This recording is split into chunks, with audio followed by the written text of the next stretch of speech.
Today is Tuesday, June 4th. What happened 30 years ago that will be remembered around the world today? And who wants Tinder to hand over its user data? Plus, more updates to Apple products, the winning streak that just ended, and the first billionaire rapper. Welcome to The Newsworthy. All the day's news in less than 10 minutes. Fast, fair, fun, and on the go. I'm Erica Mandy. Thanks so much for being here. You ready? Let's do this. It's been a long time coming, but the $19 billion disaster aid bill will finally hit President Trump's desk, and he's expected to sign it. NPR reports the House gave the final okay after the Senate passed it last month. The House vote ended a months-long feud on Capitol Hill. The bill will help people hit by natural disasters, but it stalled a few times. The White House and Democrats disagreed over whether to send more money to Puerto Rico. Trump wanted to use the money for a border wall instead. In the end, Puerto Rico is getting $1 billion worth of aid, and Trump has now called the bill great. Over the past few months, more natural disasters have hit the U.S., including flooding in the Midwest, so the bill was rewritten to help those communities as well. Democrats are gearing up for a series of House hearings on Robert Mueller's Russia investigation. But Mueller himself, the lead investigator, is not expected to be there. Instead, the star witness will be someone from the Watergate scandal, which was back in the 1970s. That's former White House counsel John Dean. He worked for President Nixon. CNBC says he was a central figure in Watergate who pleaded guilty to obstruction of justice. Well, that was decades ago, but experts say it's to try and provide some historical perspective to the current situation. Remember, many Democrats believe President Trump obstructed justice, something President Trump says is not true, and something special counsel Robert Mueller left undecided. On top of talking to John Dean, Democrats also plan to question former U.S. attorneys and legal experts. They say their investigation will move forward, and they'll use those hearings to lay out Mueller's findings. It all starts next Monday, June 10th. More talk and concern this week about the power of big tech companies in the U.S. Congress is now getting involved. The AP says a House committee announced a sweeping antitrust probe into some tech giants. The committee didn't say which companies they'll be looking at, but did say it'll be a top-to-bottom review. The worry is that with only a handful of tech companies with so much power in the marketplace, that hurts competition and ultimately hurts consumers. And there's also more detail about how U.S. regulators plan to break up the oversight of Apple, Google, Facebook, and Amazon. It'll be between the Justice Department and the Federal Trade Commission. All of this news sent technology stocks down. Reuters reports Amazon, Google, and Facebook shares fell about 5% yesterday. Apple stock was down too. So far, no official word from any of the major tech companies about all the latest headlines, but some experts say any major regulations or other outcomes from all of this could actually take years.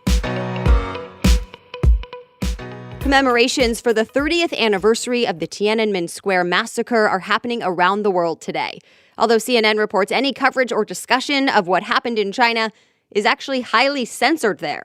30 years ago, it started with weeks of student-led demonstrations calling for democracy and a free press in China.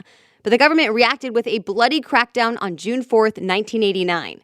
Police and soldiers with tanks and AK-47s were deployed on a large group of unarmed civilians, firing into the crowd.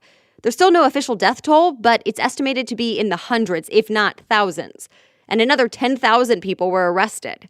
Since then, The Guardian reports the Chinese regime has worked hard to get rid of any memories or discussions about what happened. Because of that censorship, reports say the average person and the younger generation in China actually know very little about what happened. Still, survivors and families of victims continue to speak out. The Russian government now wants to see what people are doing on Tinder. Yes, the dating app.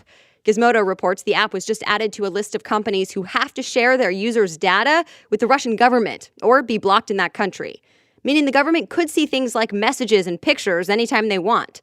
No word yet if Tinder is actually going to agree to this, but if it does, this means Russia could have access to the data of any user information that goes through Russian servers. Russia says the data will be used by its security agency to help stop extremism online.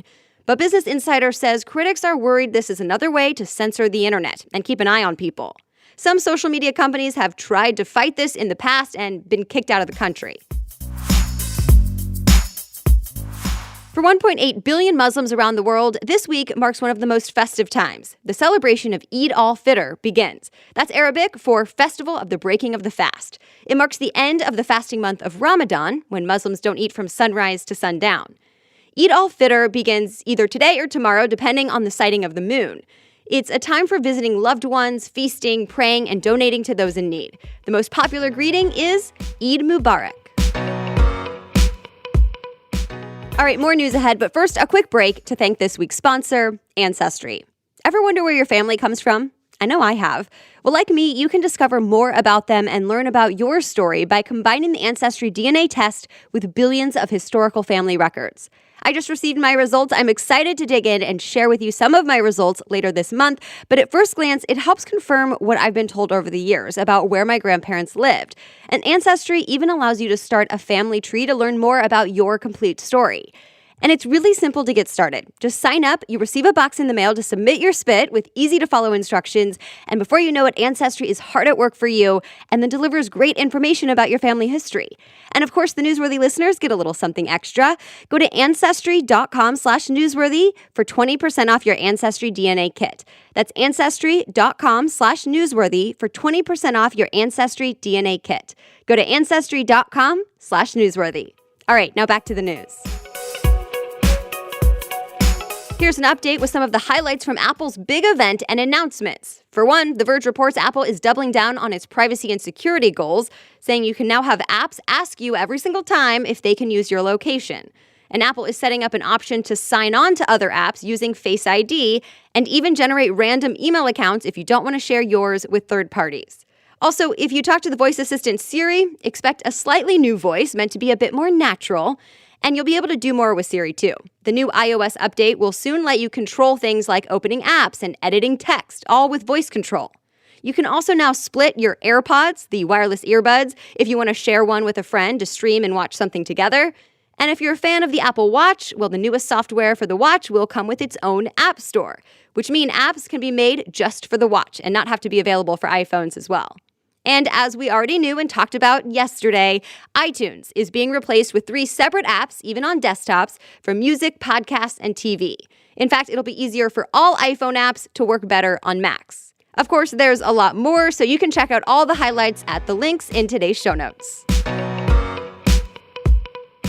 Heads up, if you've ever been a patient at Quest Diagnostics Medical Labs, your personal info may be in the hands of hackers.